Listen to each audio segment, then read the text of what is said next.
Hi, I'm Becca Otis from Five Lines Pottery in Monroe, Washington. And I'm Ryan Durbin from RD Ceramics, located in Southgate, Kentucky. And welcome to Wheel Talk.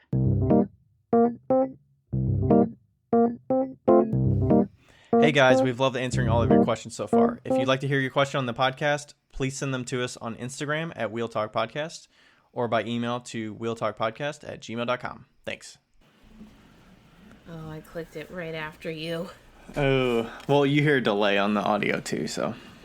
That's true. Hello, Ryan. Hi, Becca. We're live. We're live. You know what's funny is that we're not actually live. We're just like... It just means live. In this moment, you and I are on the air. Moment! If there was a... If there was a big light behind us that said on air, that would be flashing red right now. That's what we mean when we say we're live. Did you ever watch the show Letterkenny? No. That's on one of those, that's on Hulu or one of those paid subscription, right? Yeah, I don't have Hulu. It's so funny. It's Canadian, and in season 7 and 8, which is arguably the worst seasons, they have a TV show, a radio TV show or something that they do, and it's just about farmers giving out advice, and it is so funny. It's so bad, it's so funny. So is it a radio or a TV show? I can't remember if it's a radio or TV. I want to say it's TV. And every time somebody calls, they're like, "How are you now?" It's like, "Good, how are you now?" It's funny. It's like, "Hi, how's your day going?" "Good." "How are you doing?" "Good." All right. And then we're done with that. But they say, "How are you now?" How are you now? How are you now? I'm good. We just got home from Louisville. We were there since Wednesday of last week. Wow. What is that? Wednesday, Thursday, Friday, Saturday, Sunday, and today's Monday. So, I don't know, 5 days. Yeah. I think that's the longest we've been in Louisville at one time for probably a couple of years. So, did the whole split the Christmases between the families, staying with my in-laws and then staying with my family. So, yeah, lots of family time. I did play some pinball, kicked my ass a little bit. Becca played pinball when she was there, so she knows what's up. So my father-in-law has a pinball machine. He's he has a lot of antiques and things like that, like old neon signs, and he has things that he sells in what we call in Louisville Peddler's Mall, which is like a brand name, but it's kind of like an antique store, and he has booths at 2 antique stores, I think. So he curates what's in there and then sells it. So he has a lot of old stuff, and he has an old pinball machine up in there, his bonus room. So I was playing that and dropping, you just drop quarters in there and just open the thing and just drop more quarters. So you just play as long as you want. So that was pretty good. And Becca enjoyed it when she was there. I was like, "Get off of this, Ryan. You get to play this all the time." Yeah. I could play that pinball machine all day. Well, I was trying to understand some of the scoring and some of the other intricacies of it that I didn't really look at before. But yeah, it was quite a time. It was pretty good. Nice little 30, 40 minutes of playing. And you're wearing your green glasses today. I am. They're I think they're kind of tealish, I guess. Teal is technically in the green family, right? They're like green-blue. Yeah. So, lots of family time, lots of games. We played quite a few games while we were home for the holidays. Yeah. Which was pretty fun. I found a new game that I think that you would like. That involves trading spices, and it's a thinking game, kind of like Ticket to Ride, where you gotta rack up all your points, and then at the very end you have to buy different cards with the amount of spices that you have. What is it? I think it's called Century or something like that. Century something. But do Do you have the game? No, I played it at a friend's house, and it was really fun. Oh, okay. So I'll find it, and we'll play it sometime. Cool. Okay. I'm not sure what it's called. Yeah. I haven't recognized it. When you started talking about collecting things, I was like, are you talking about like Settlers of Catan? Or... No. Because you're talking about spices and stuff, and I was like, well, it's like resources, and you're collecting things to trade them in for stuff. No, it's literally like thyme and like turmeric, those type of spices. Okay. Yeah, it's not the same. Not the same. Got a couple of games for Christmas too, so. Ooh, fun. So we'll see how those go. I got a MacGyver game. Ooh. It's like an adventure, like solving thing. I don't know yet. I didn't open it or anything, but I looked at the back, so kind of interesting. Something that Rachel is not going to play with me, so. Right. Right. She has her limits. Yes. She was pushing the limits this weekend with the amount of games being asked to play of her. Yeah. Especially at her parents. We'll go to her families, and they don't really play games. So when I'm there, I usually like prompt us, be like, hey, Janet, do you want to play some games? And she'll be like, yeah, let's play.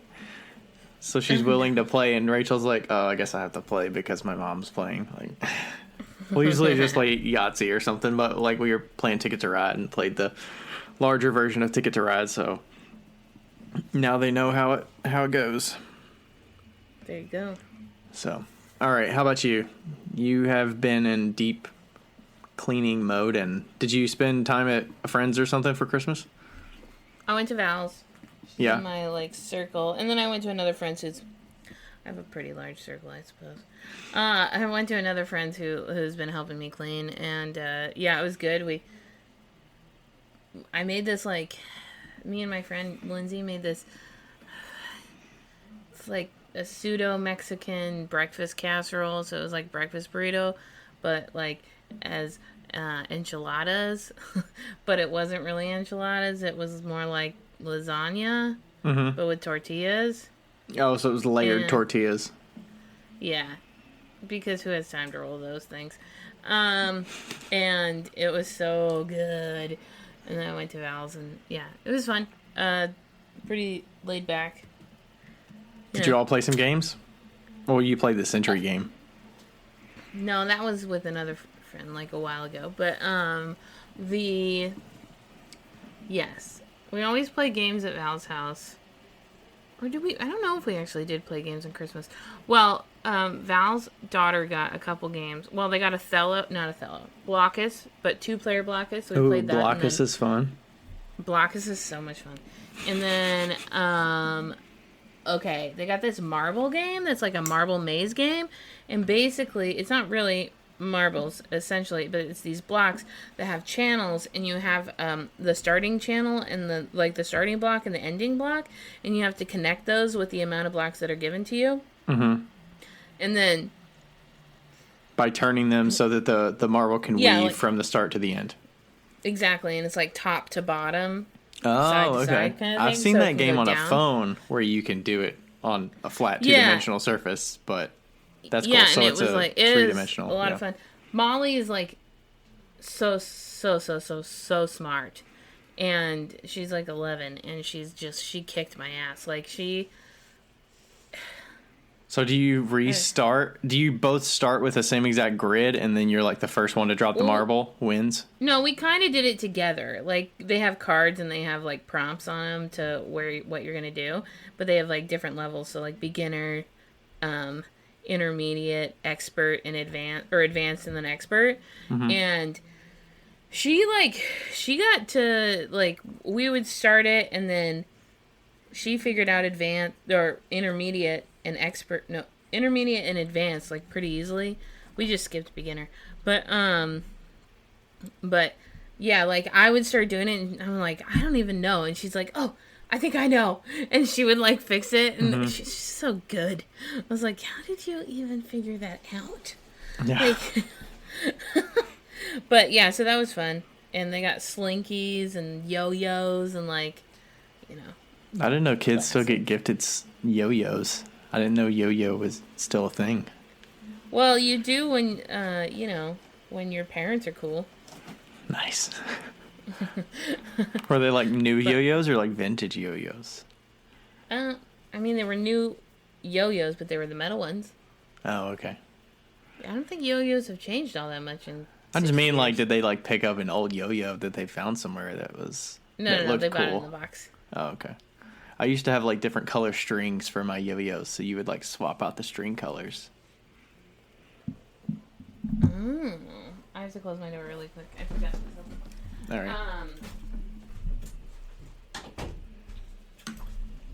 But yeah, that was fun. And then packing wise, I have pretty much gotten everything out of the studio. We put everything into the back room.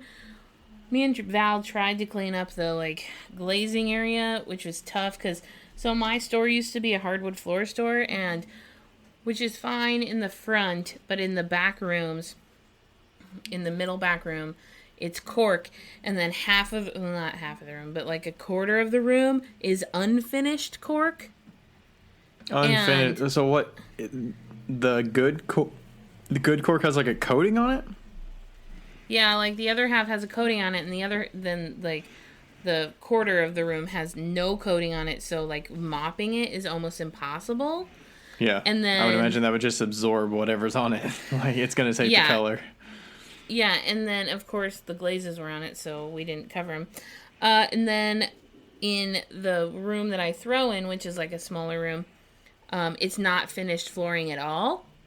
Like concrete? At all. It's just like it's just like the shitty like under carpet stuff that's got like the texture and the glue still on it. And so it's not even like laminate or anything. It's right. It's just not. And thankfully, I thunk a little. I pre-thunk. I pre-thought about it, and I put vinyl tiles under my throwing area, which was a great idea. But everything else is like super dusty, and it's really hard to clean. So, I just have to like sweep and mop the front area, which is like the largest area, and then finish up the back. But I was gonna tow a trailer with my car. I have a Subaru Forester. It can tow up to like 1,500 pounds. The trailer that I got that I was gonna reserve ended up being like 800 pounds. And whoa. My like 5 biggest items all add up to about 500 to 600 pounds. And I was just like, this is not gonna work. Because then there was a bunch of stuff other than that. Yeah. Like we could fit it in the trailer, no problem, but the weight would be the issue.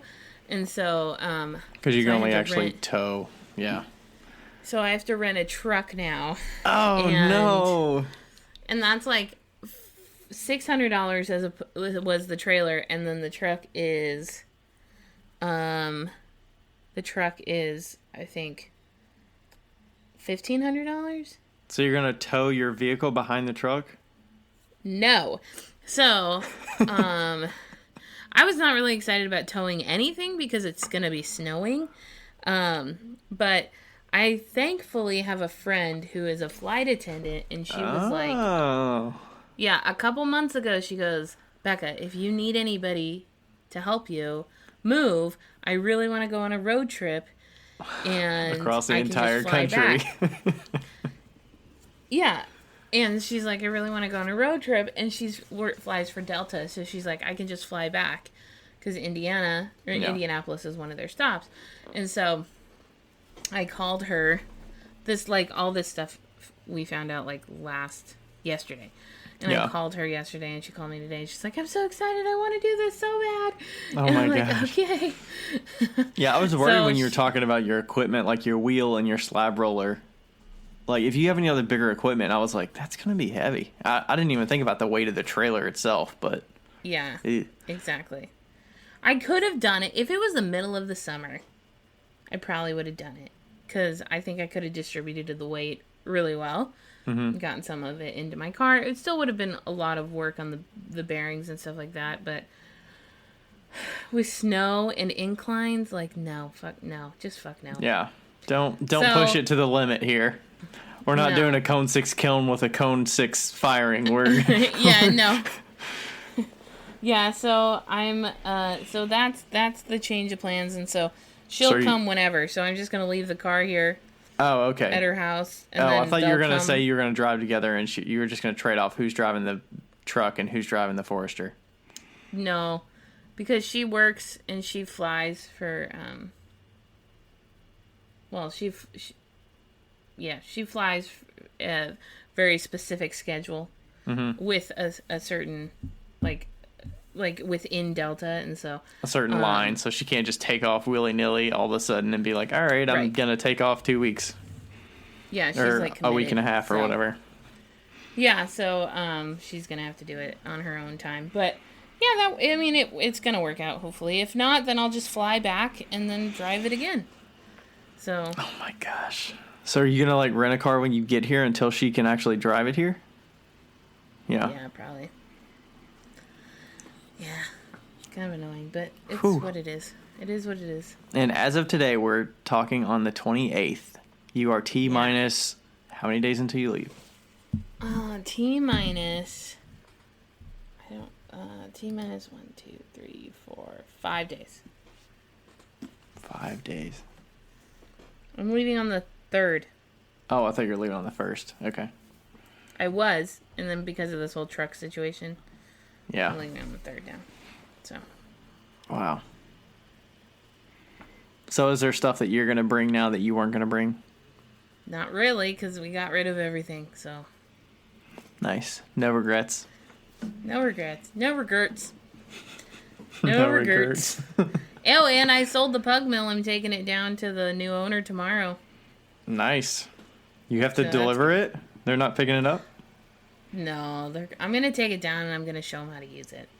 Oh, okay. So they can plug it up and all that good stuff. Okay, cool. He's a friend on Instagram, so I don't mind. Nice. Yeah. What are we going to talk about today, Ryan? All right, so we got some question, or we got a longer question. Actually, we'll probably throw one of these short ones in here too, and then we have a follow-up. We'll start with a follow-up. So do you want to read the follow-up from actually the person that we got the longer question from? Regarding, I can do that. We talked about glazes a few weeks ago and talked about ordering stains and raw materials and whatnot. So this is kind of a follow-up to that specific point. Yeah, so this is from Susan Pinkney from Fox Run Pottery Studio. And she sent us a whole email, and it was lovely. We loved your email. So the first thing she says is, I was listening to your recent glazing podcast and thought I would throw this out there. In case listeners are looking to purchase raw materials and or mason stains in small quantities, Axner, AXNER.com, and then in parentheses it says Laguna, does supply them. It depends on what you buy, but minimums are as low as $0.25 pound for mason stains. Generally, the less expensive raw materials are about 5 pound minimum, and some pricier oxides like cobalt and tin can be purchased as small as a quantity as $0.25 pound. Yeah, so I think we talked about online options, and we were like, can you buy stuff online? Where would you buy it online? So I think Axner is technically like related or under the umbrella of Laguna, maybe. Laguna? That makes sense. So that's probably why she had Laguna in parentheses. But yeah, that's like a reputable, and that sounds reasonable because at Queen City Clay, they have, when you buy raw materials, some raw materials that I see actually say Laguna and they have Axner sticker on it. So they're buying it wholesale from Laguna, and then I'm buying it from them, or however that's working. But you know, that's a reputable source, and a lot of studios probably do the same thing, get Laguna raw materials, depending on where you're at in the country. But yeah. So thanks for that. What was it, Susan? Is that what you said? Susan, yeah. Yes. All right. And then I'll ask a shorter question. This one's a technique related one. Do you have any tips for making handles? This is from Thistlemore Pottery. So much practice. Practice. How many handles have you made in your life? I don't know, 10,000. I don't know. Yeah, Like, well, that's right. in the summer, I make about 100, like 50 to 75 a week. Yeah, I'm trying to see if they're a wheel thrower or hand builder. It looks like they're making wheel thrown stuff. Yeah, I would say practice and just figure out what you're willing to, how you're willing to make them. Because like I really get the benefit of pulling off the mug and I really like that look, doesn't mean that everybody has to do that and it's the most efficient and the Right. end all be all way that everybody should do it because they're all going to look the same in the end. But you know, if you're better and it works for your workflow to pull like 10 handles at once off of one big carrot of clay and then set them aside and then attach them, if that works best for you. Or even doing hand-built handles. I mean, so many people do extruded handles and just attach them. Like, so many professional potters do extruded handles because it's just so much faster for them. And if you don't have an extruder, they've got those handle making loop tools from, I want to say Kemper has them. Right. Or you can do it from slabs too. Yeah. Just do it from slabs and just round out the sides. Yeah, I mean, like, I could name probably 10 potters. No, I can't. I can't even name 10 potters. I could name probably, like, 5 potters off the top of my head that extrude handles and don't even deal with pulling them. I pull them from the carrot shape now. I've done a lot of different ways. But I think the biggest thing is just like throwing pots, you just have to do it over and over and over again until you find what you like the most. And what's so great about handles is that you could pull like 100 handles and not even waste that much clay, you know? Right. I attach them to my like 1 gallon throwing buckets when I want to practice. Yeah, I would say as you're going and like figuring out the best look of your handles, obviously I'm to a point where I put it right on the mug and I've got one handle. If it doesn't turn out, then that mug's handle is a little bit subpar maybe. But like I've made it enough that I'm confident in whatever lump of clay I put on there, the handle's going to look like I want it to look or close enough to it. So definitely I would say as you're going, like pull a bunch of handles, set them to the side and then pick your favorite. That gives you a better quality handle. I mean, you're going to spend more time making them because you're going to have some extras that you end up recycling. But I would say go that route. Practice on your bucket if you want to try the pulling directly off the piece. I like the pulling directly off the piece because I don't want to spend extra time waiting for stuff to set up.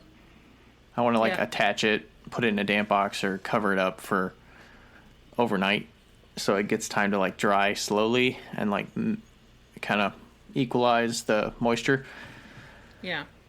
But yeah, making tons of handles is going to be like you can't get past that. You can't shortcut just making a ton of them. Yeah, you can't.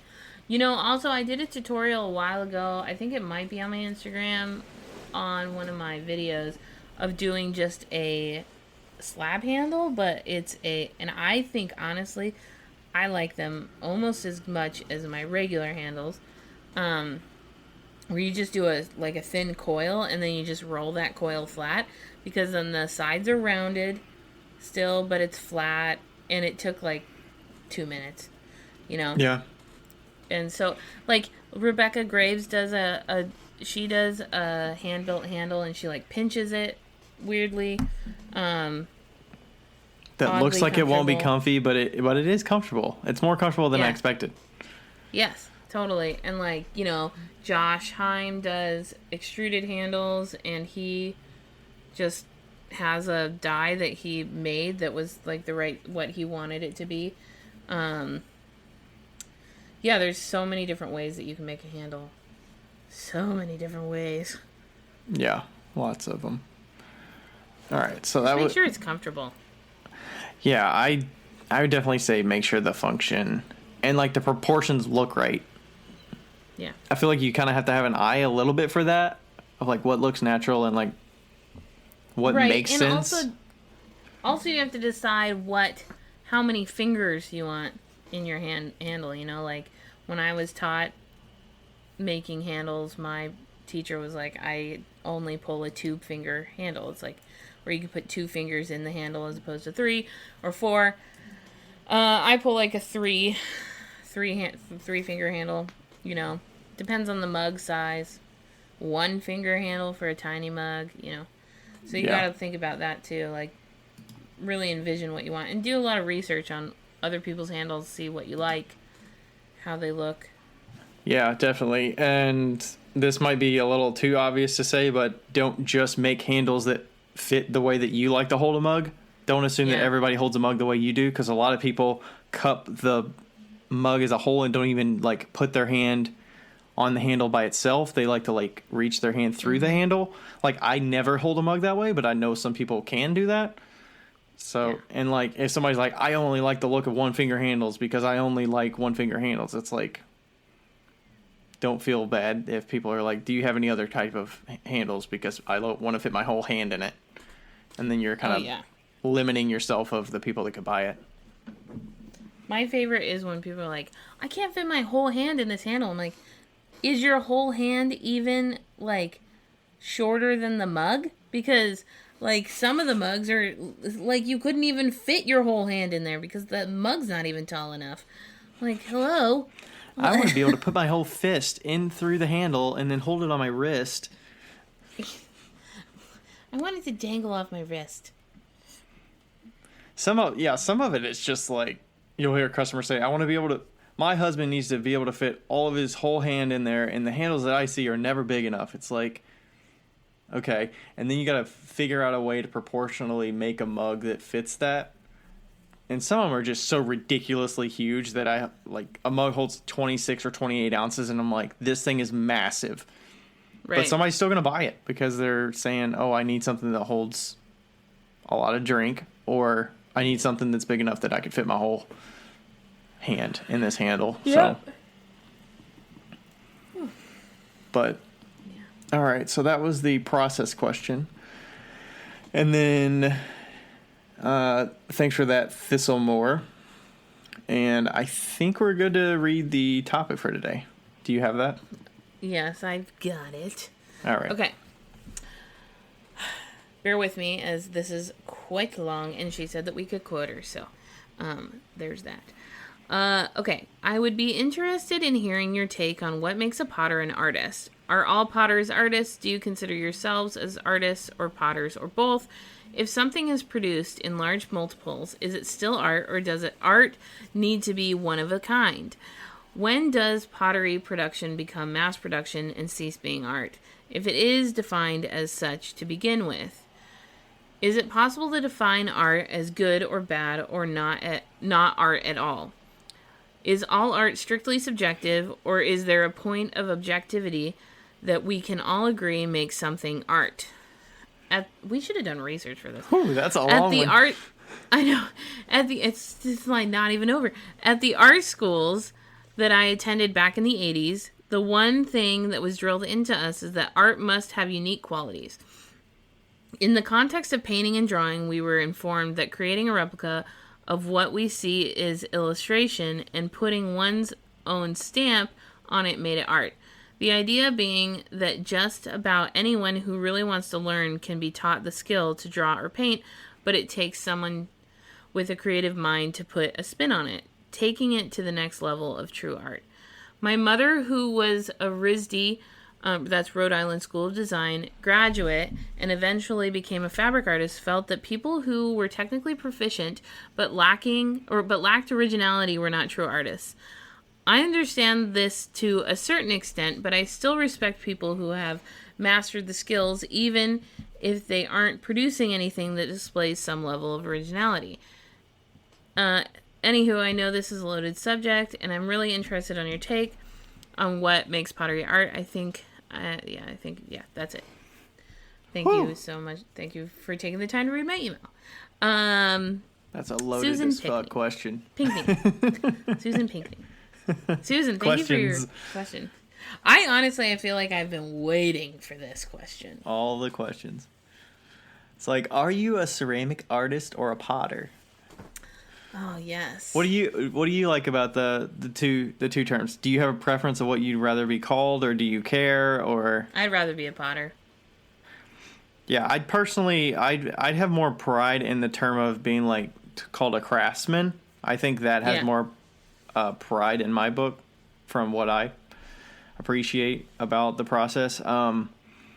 For me, I feel like the process in and of itself like is art, from like thinking about what you're making to producing it to being able to sell it and making it a viable business. Like, I think that in and of like a totality could be considered like art.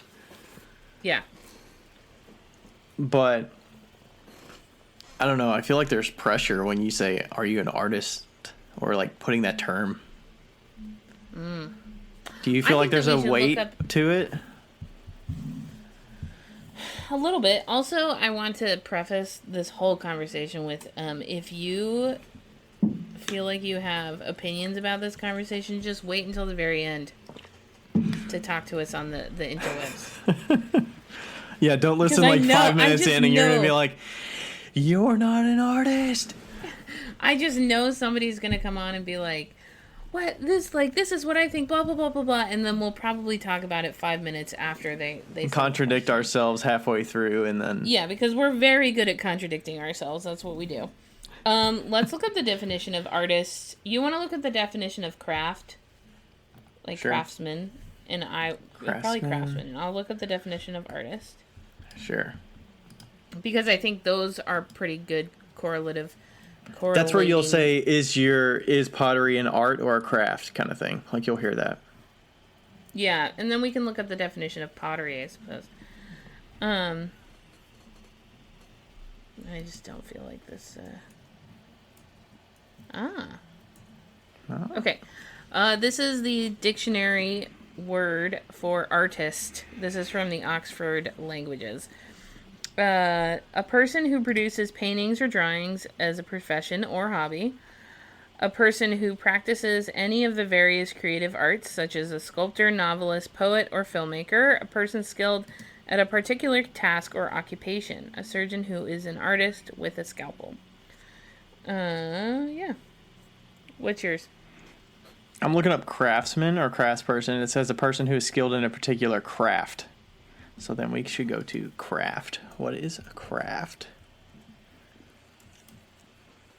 Craft. An activity involving skill in making things by hand. Okay. Well, I looked up the definition of potter and I'm very underwhelmed. It says... I looked at the definition of potter and it says another term for putter. What about artisan? Artisan, a worker in a skilled trade, especially one that involves making things by hand. I like that. Maybe an artisan is like the two combined. I feel like artisan is the sweet spot there. Ah. Yeah. So we both consider ourselves potters. Correct? Yeah. Potter. Okay. I would say craftsperson or like craftsman. Craftsperson.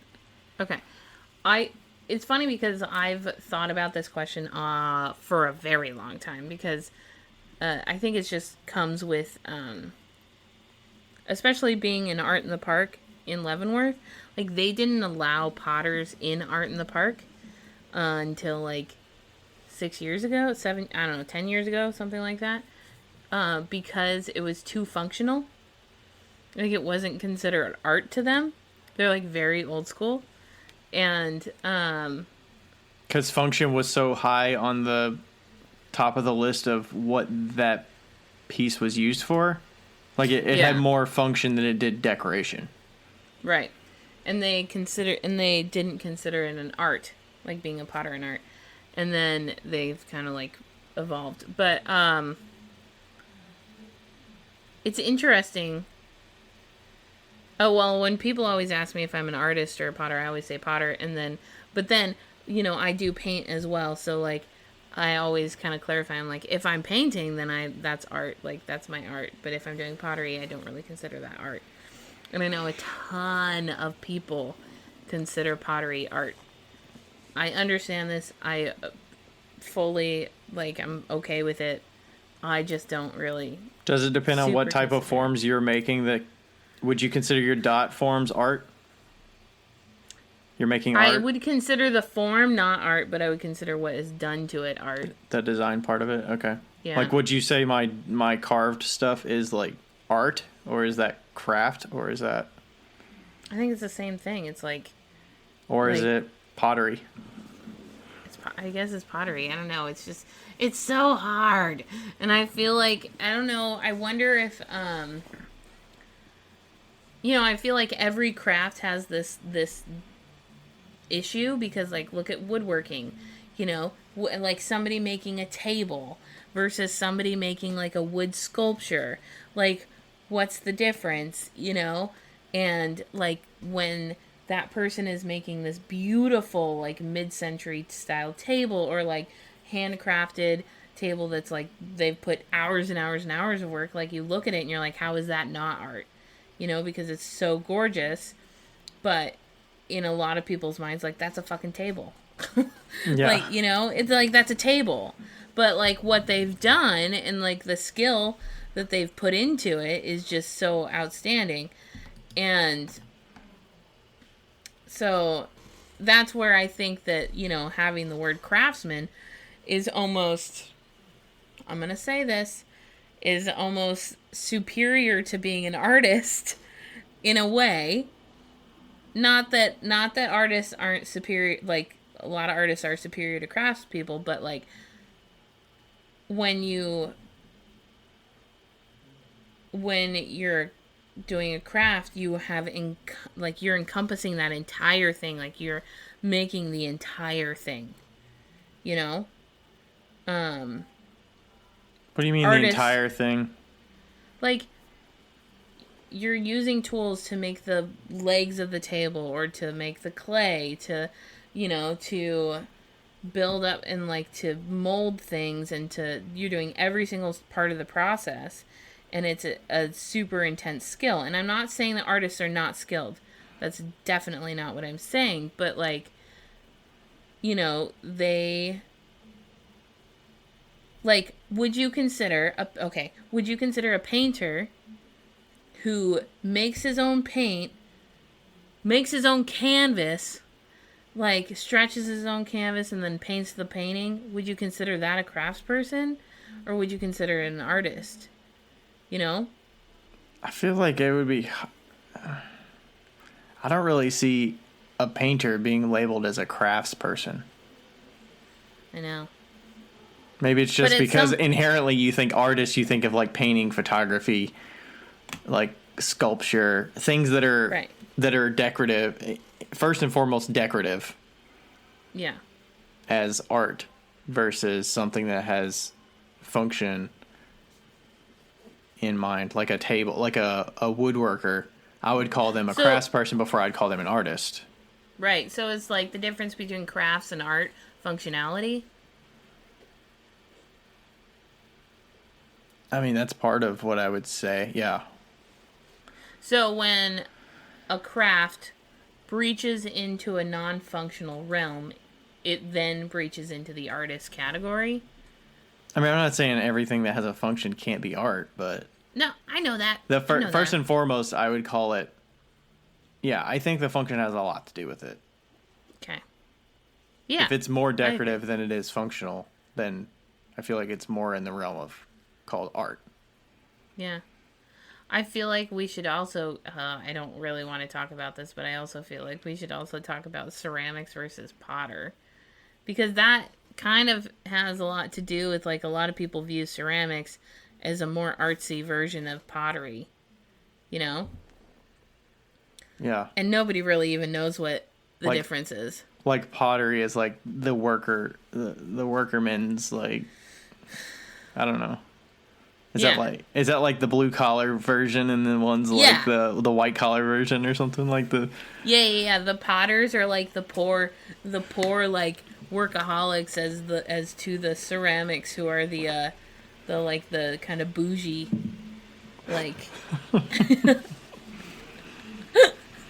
Like, are you a ceramicist or are you a potter? It's like, oh, what label do I want? At the end of the day, it's all labels, right? Like, who cares? It's just a fucking word. Oh, I lost him. And poor connection. Don't do that. Timely poor connection.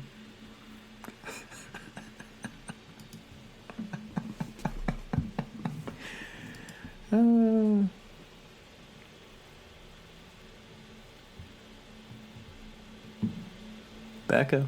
I lost him.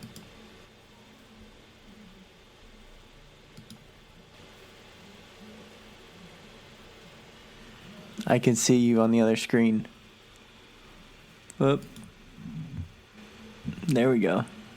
Hi. There we go. My phone. We're back. We're back. We're back. Okay. Yay, that was fun. What was the last thing you heard? Because that kind of went. I kind of went. At the end of the day, it's just a fucking label. It's just a word. Yeah. Like, don't let the word define you. Who cares if you're called an artist or a craftsperson or an artisan? Like, well, do you think some people do care? You know? sure. If you want to put artist on your resume to say you're an artist, then sure, put it on there. But I think you're ultimately going to be judged by the stuff that you produce and the end result of what you're making and what people can see and how you carry yourself and stuff. Like, a word on a page doesn't define you. Right. Oh, I think that we should talk about some of the very specific questions she has in here. Like, when does pottery production become mass production and cease being art?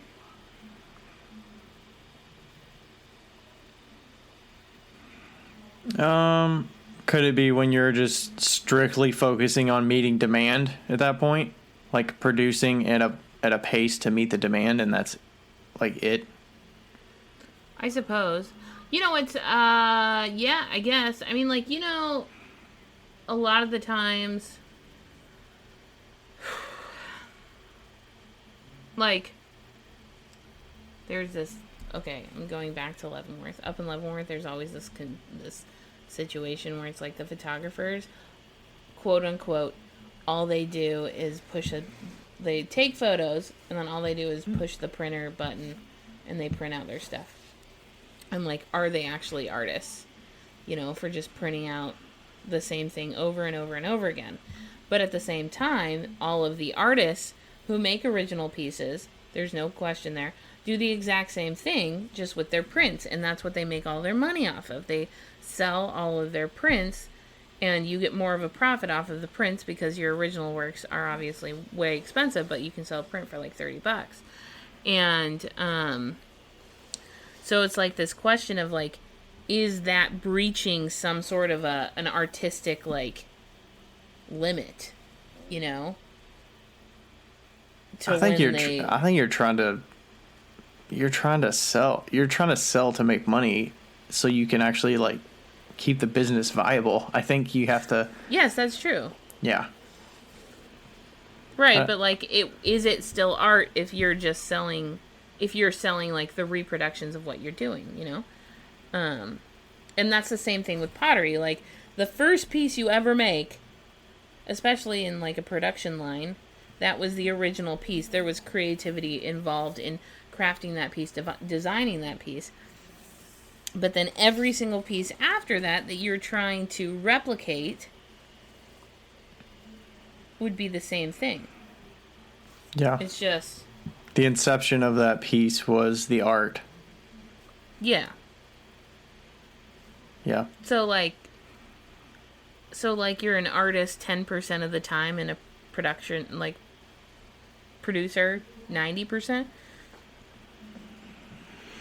It depends on what things go into your process.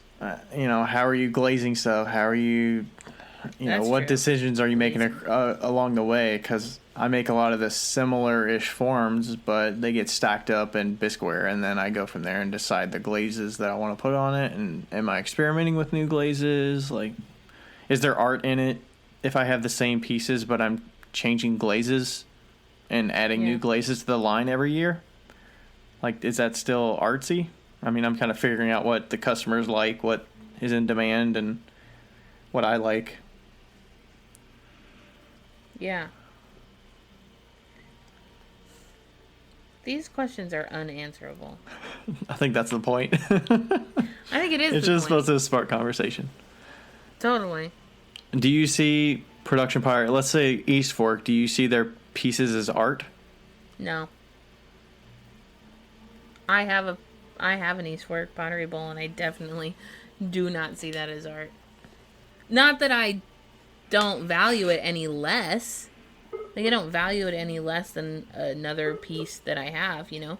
Still cost me like $40. Yeah. Yeah, I would say that's function first and foremost. They understand that they need to meet a big demand of people that want to buy it and make it durable, make sure it lasts for the long term and looks beautiful. I mean, there could have been art involved in finding that perfect color hue that they decided on for that glaze. Maybe there's art involved in that part of it. And maybe the marketing and the selling side of it and understanding how to produce at a scale to meet the demand. Like, I think that could be considered art in and of itself. I don't know if I would consider it art. I think I would consider it, well, especially with glazing. When glazing is involved, I'd probably consider that more chemistry and, like, problem solving, you know? But how do you know what colors to shoot for? I don't know. That could be just understanding your customer base and what you've produced in the past and what color lines you currently have and what would go well with those. Yeah. Maybe some color theory involved. I don't know. Yeah. What about color? Yeah, that's good. What about the way that they market themselves and how they display their pieces in scenery and photography and stuff? Photography. Like, is that like, art? Especially East Fork pottery, I feel like they're really good at that. I don't know. I feel like that takes art from the photographer's perspective for sure. Yeah. I think the photographer is definitely artistic, and then the way it's displayed. Yeah. Like if that piece of photography was taken and like put on a poster, like put in a photography scene of food and pottery or something, would that be like an exhibition? Could you see that as like an exhibition and be considered art? I feel like you could see those kind of scenes and telling a story and a narrative about how food relates with, you know, society or just like daily life or whatever, and how pottery it fits in there or something like that. Like there's some art that could be told. For sure. There's like a narrative that the pottery could be a part of. Yeah, I think that kind of like also points out the fact that art is not stationary, you know? It's not like it's ever evolving, ever changing, you know? So like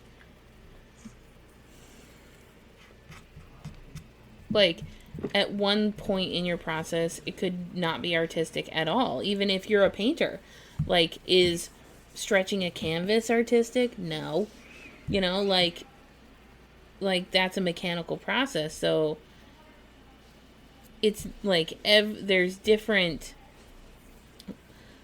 points where you have in every single process that has no artistic value at all, and then there's points that have artistic value, and then there's points that have craftsman value, you know? Like, and then also, okay, this is kind of like not really coming out of left field, but in here it says, she says, this is, okay, I read this part. Her mom, when she felt that people who were technically proficient but lacked originality were not true artists. Like, do you want to be an artist? And an artist to who? To the maker, the person making it? Does the maker want to be called an artist, or do they want to be seen as an artist from outside? Correct. What's the, a lot of people in the society think that art's like total shit. They don't think that art's needed at all. Obviously I don't think that, but is being an artist, someone who calls themselves an artist, is being the artist what defines them? And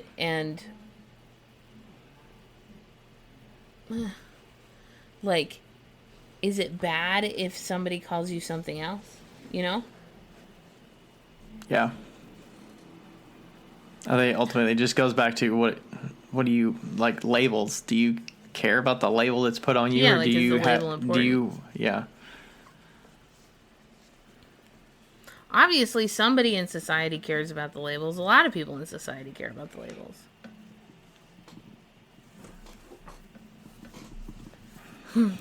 Yeah. I'm just thinking about when people come up and they're like, "Oh my god, I love your art so much," and then in my mind, I think that I've just been conditioned so much to be like, it's not art. It's fine. You do say that, or you think it in your mind? I think it. I don't say it all the time. But it's just I'm not really an artist. I do the same thing over and over again. But also to some people that don't do anything with their hands or creative or... It's complete art, it straight is art. That's the definition of art. And it's just, obviously, it's so subjective. And art is just a word in the end. If you're not producing pieces that are going to go in a fine gallery or something... Yeah. Are you considered the same as a person who is making a functional mug?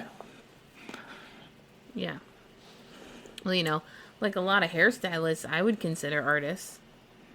There's a lot of things that I would consider an artist just because of what they're doing and the outcome that comes from it, Yeah, I would agree. What do you think about her point about the RISD thing, the very technical... Can you read that sentence again? Oh, yeah. People who were technically proficient but lacked originality were not true artists. That's kind of the school, how she was taught in school, right? The second part, too. Sorry, I was reading it again. Okay, so people that were technically proficient but lacked originality were not true artists. I understand this to a certain extent, but I still respect people who have mastered the skills even if they aren't producing anything that displays some level of originality. I think that's to the point of what we were saying, that's assuming that you want to be an artist. Yeah. True artist. All right, I'm not a true artist. Is true artist the ultimate goal? What's the goal? Yeah. True artist has never been my ultimate goal. No. What about you? Mine neither. Yeah, well, and that's the thing, right? I want to find a way to be able to do the creative outlet of pottery and make a living at it that can pay my bills and keep allow me to have a lifestyle that my wife and I want. Yeah. And still allows me to enjoy it and also makes it challenging for me. I think being able to be challenged and also grow and learn something, I think the customer side of it, understanding what customers like, what they don't like, how to interact with people from a customer service point of view, all of those are good skills to learn. And if I'm just producing art and getting it sold, I don't know that I would. If art was my end all be all, I feel like I wouldn't really care about that stuff as much, the business side of it. Yeah, that's true, because being a true artist, a lot of people would argue the fact that if you are an artist is broke, true artists are broke and they are super free spirited and they don't do it care all for about their anything. art. They don't do it with money in mind, or the money is not.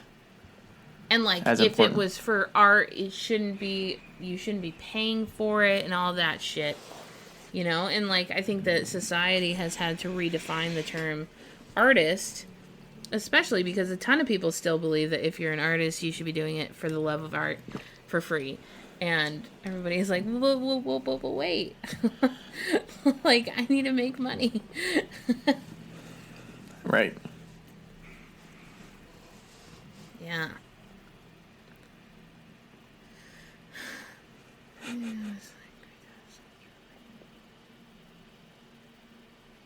Ooh, what about this? The idea being that just about anyone who really wants to learn can be taught the skill to draw and paint, but it takes someone with a creative mind to put a spin on it, taking it to the next level of true art. Arts in quotes.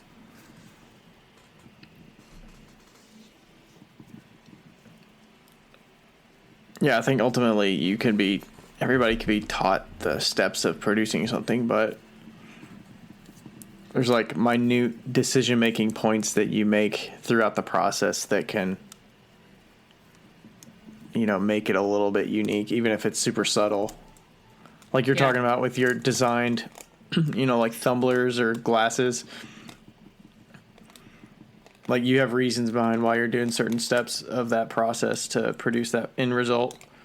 Like, would you consider those or the decision making you went into that like artistic or creative at all? No, I consider that mechanical. Mechanical. Or like, I'd consider it design. Design. Then you have to decide whether design is art or not. Huh. I was just thinking about, like, in college, they actually ended up, like, cutting the art program from the design school. Because the like, dean of the design program, like, we were part of the design school, and the dean of the design program, like, didn't think that art was necessary. Mm-hmm. And how we, like, all had to, like, fight for it, and then we ended up losing. But yeah. Design and art. That's also another thing. I think that that's also why I've always thought about this question, is because I've been dealing with it since college. Why do you think the college side of it is so... I mean, it sounds like you say you got a BA in fine arts, right? Yeah. Why is it so... I want to say so art heavy, but I mean, you're in studio arts, but why is the function... Was the function explained more and like put forefront? Does the customer and the audience factor in at all? Is it all about internal, like projecting yourself into the things you're making rather than doing it with an audience or a person in mind that's going to be... Well, that's a good question. Yeah, no, I think that definitely. Okay, so I'll do this in both because I was in the design school first and then I went to the fine art school. The design school was very heavily focused on like how to build a portfolio, how to work with customers, like not business as much, but like how to appeal to a wider, different audience. So kind of branding, sort of? Yeah, branding. And the art side was very like technical skill and and like using different mediums and like putting yourself in that and like, you know, making sure that your pieces reflect you and they're cohesive within your style. You know, you're not all over the place. But not once. Okay, there were no classes that were designed to help you sell art, learn a business, do anything like that. Understand how to price it or... Right. However, there were teachers that were very like, hey, you guys need to know how to do this, so we're going to teach you this, even though it's not in the, like, quote-unquote curriculum. You know? So, but, yeah, it's definitely, I wonder, it makes me wonder, like, if a school like RISD, like, Rhode Island School of Art and Design, which I really wanted to go to. If they teach like classes that are specifically about business and stuff like that, like how to incorporate your art into the real world, I guess. Yeah, well, you're talking about the technical side of it. Maybe getting introduced to all the different mediums, but I would assume you're getting into some higher level courses in specific mediums. So you are you're getting better at the craft and understanding what you're producing. So it couldn't just say, oh, well, you're not thinking about the customer, because you're just trying to produce quality first. Yeah. Before you worry about how to sell it, because it's not even sellable at that point with what you're producing at college level. Yeah. I mean, of course, a lot of people's were, because there's some extremely talented people. But yeah, like, it was definitely focused on skill level and, like, making the best pieces that you could make over how you would sell those pieces, you know, in the future. For sure. I'm looking at the other questions in the original statement, or the original paragraph. If something is produced in large multiples, is it still art, or does art need to be one of a kind? I guess that's kind of like the East Fork thing. But in your production, you said there's art involved in the dot pieces and the line pieces. There's design involved in that. Well, I think that's like, I guess I put them into two separate categories. It's like the making process or the painting process, you know? Like, what about the end result? If you just think about the end result of it. The end result? I don't know. I wouldn't consider it art, but that's just because it's me, I guess. I think that I look at the form function first of my pieces. Yeah. I feel like since they don't have a handle, it's more art than not art. It's more art than craft. Maybe. But even then, like, the painting situation, like, even then, I am painting things that are very similar. You know, like I'm not producing something that is just like your line pieces. You have a system that goes with it, right? Like, you're always going to be doing the same style of lines, you know? Like, every time. I could, yeah. I just know there's demand for that specific style, because I've done the just straight lines with spaces in them, and they don't sell. Yeah. So why produce those if they're not selling? I don't enjoy them as much if they build dust on my shelves and nobody gets to enjoy them. Right. So, like, even with the painted ones, I have a system. So, like, I always do 5 different sections. I always do the same thing on the thumb part. I always do dots on the part that your fingers would hit if you're holding it with your right hand.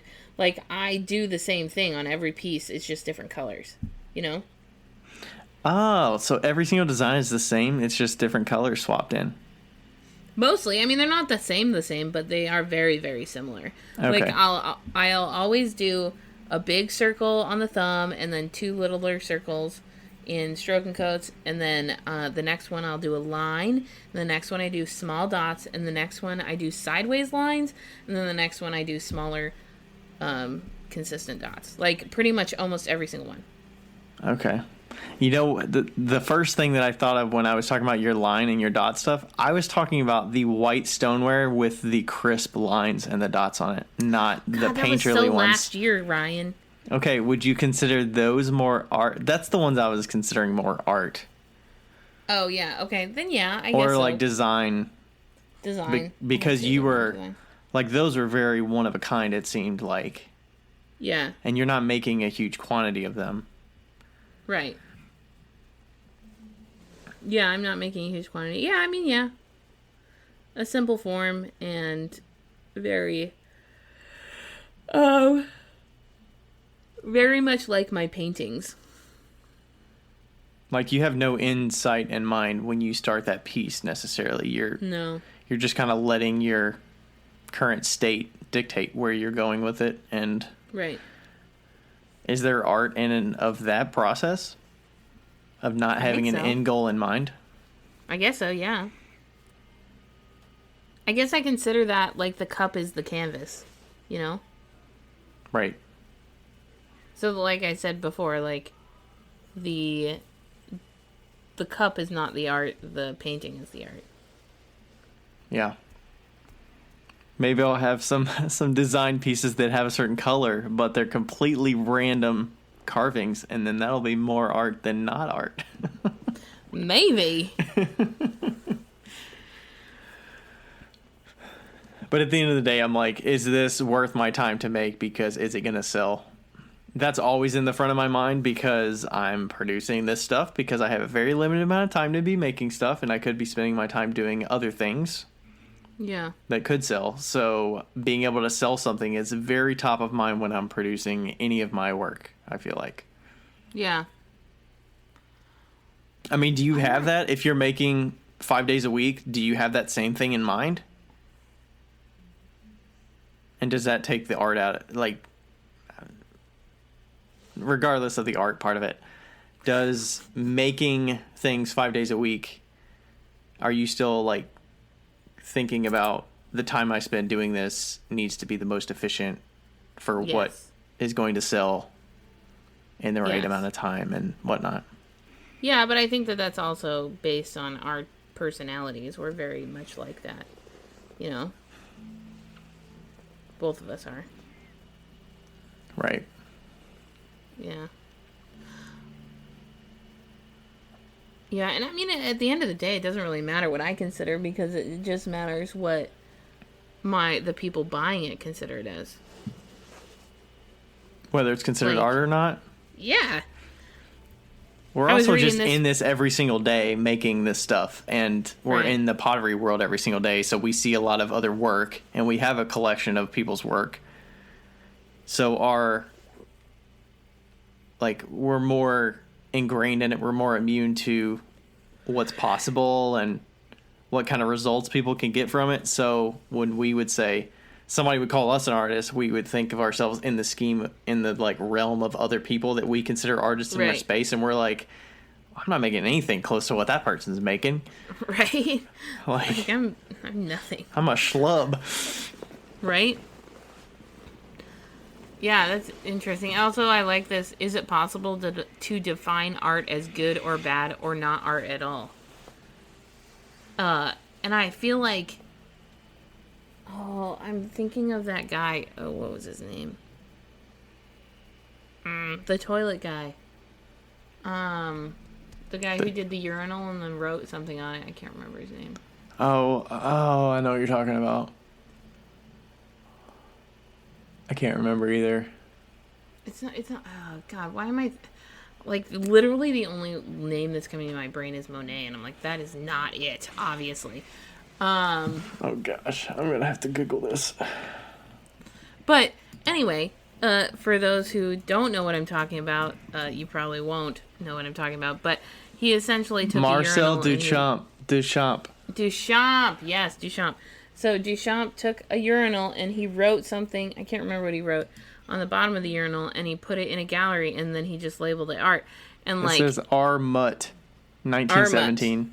1917. Oh yeah, I remember that. That's my favorite part because it says R. Mutt. And like, is that art? Like, it's defined. So what is art? Like, is art? It makes somebody. I think everything is art because like, if you evoke a feeling out of something or someone, then it's got to be art in some way, right? Like, it's a fucking urinal on the wall, like, and that's like one of the most famous art pieces in all of history. Mm-hmm. Like, that's like the banana with the duct tape or whatever, right? Yeah, the banana on the wall, the duct tape. Yep. Or like one line, like a big canvas that's painted white with a orange line straight through it, a little asymmetric. Is that art? Like, like, is it though? Like, is it art? Like, I think it's art, but like somebody, it's that whole thing. Like, anybody could have done that, but you didn't. Like, but you didn't do it. Like, somebody did it before you, so, and they called it art, and that's what it is. It's art. It's like, that's it. Like, that's it. It doesn't matter if it's good, bad, or ugly. It's art. But 100% of people don't have to say that it's art for it to be right, because it's completely subjective. Right. Well, that goes to the next question. Is all art strictly subjective, or is there a point of objectivity that we can all agree makes something art? No. We can't agree. No, what? No, it's not all strictly subjective? No, it is completely subjective. I think it's all 100% subjective. And I don't think that we can agree. What do you think? I would agree. I mean, we're all unique people, so why would you assume that somebody has the authority to say what is art and what's not? Art? It's like when they did those back in the early 1800s when they had the art like schools and art academies in England, and like there was like very set rules on what could be considered art or whatever, what was like Renaissance era and stuff like that, and very, very set rules. And I think that we've just evolved so much as a society and moving forward that anything's game. Everything and anything is game. And like also, well, it's like, yeah, like it's like food, taste. Everybody has a different taste. It could taste totally, bananas could taste disgusting to somebody, and they could be the most amazing thing in the whole world to somebody else, and that's the exact same thing as art. I mean, people see colors differently too, so like, yeah. Rachel will argue with me about colors, what color she sees, and I'll be like, we see color differently. You can never put your eyeballs in my head and say this is the color that it is. It's like, we're going to see it differently. You say it's in this realm, but it's like, I mean, yeah. Yeah. It's funny because I've always had like a really obscure view of what is beautiful to me, I suppose. Especially when it comes to like architecture. I love cement, and I like love cement buildings, and I love the buildings that are like butt ugly, because they're like, I just think that there's a lot of beauty in the parts that are like the construction and everything like that, and everybody's like, that's the ugliest building. Like, I remember in college, we have some of those buildings on my college campus. Yeah, like I went to Cal Poly Pomona, and it's not an old campus by any means.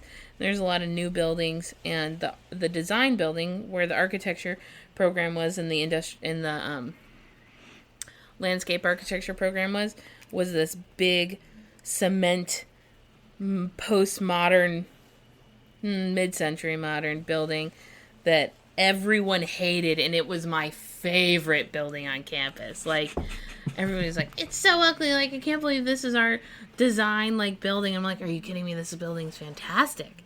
Like, because of all of the different little things about it, and everybody was just like, it's terrible. I'm like, oh, I'm just not gonna speak. Terrible. It's terrible. See, ours were concrete, but they had like wood pieces that were like framed around it and then poured concrete in, so it's got the like wood grain to it.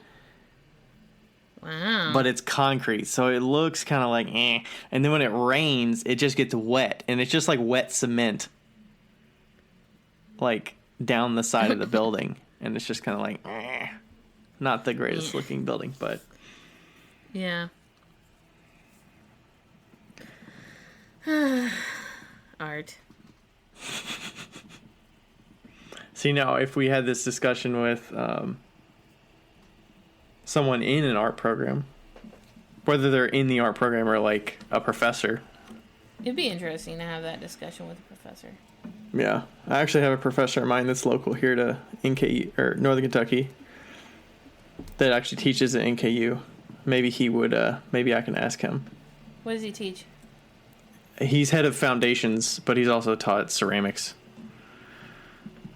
No, we should get a painter. A painter? I think he did. Yeah. So he did sculpture back in the day. He made a lot of sculpture. And now he's getting back into making functional work. But his process is very intensive. Is he a hippie? He's kind of a hippie. Ah, nice.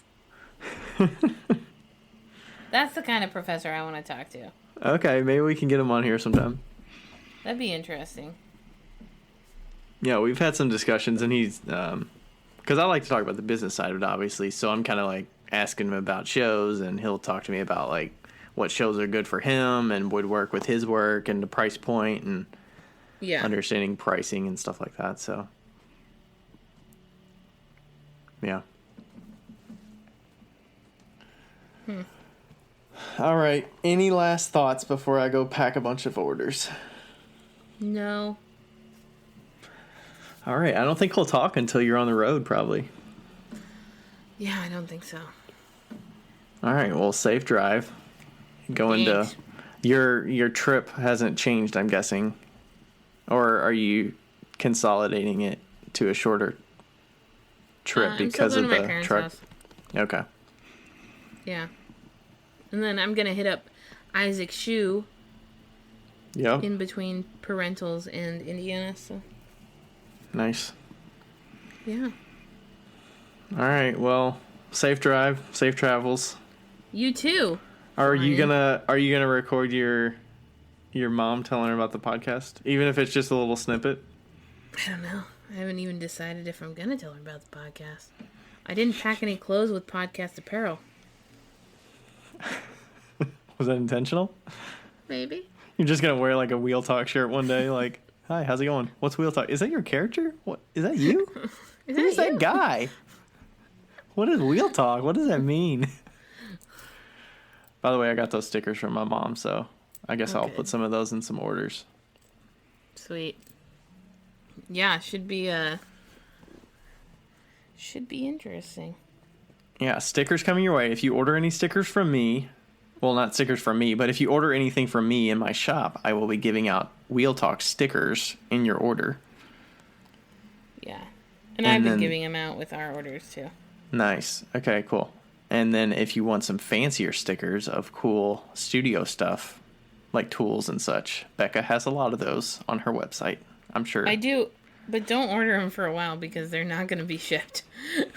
Just be patient with her shipping. 10th. Yeah, same with the Wheel Talk sticker, the one with our faces. Is that the only thing that's on your shop right now is stuff like that, stickers? Yeah. Okay, that's good. Yep. Fun stuff. I feel like we're kind of boring tonight. All right. No, we were good. We're so tired. I'm so tired. All right. Later, Gator. Later. Safe drive. Bye. Bye. Hey guys, thank you so much for listening to our podcast. We really appreciate it, and we're having so much fun. If you want to follow us individually on Instagram, you totally can. Ryan's Instagram handle is @RDCeramics, and mine is 5 Lines Pottery. That's the number 5. We would love to hear from you, and don't forget to write us a review on our podcast. We read every single one of them, and we totally appreciate them. They help us out an awful lot, and they also put smiles on our faces. I hope you guys continue to listen, and we love you. Thanks. Bye.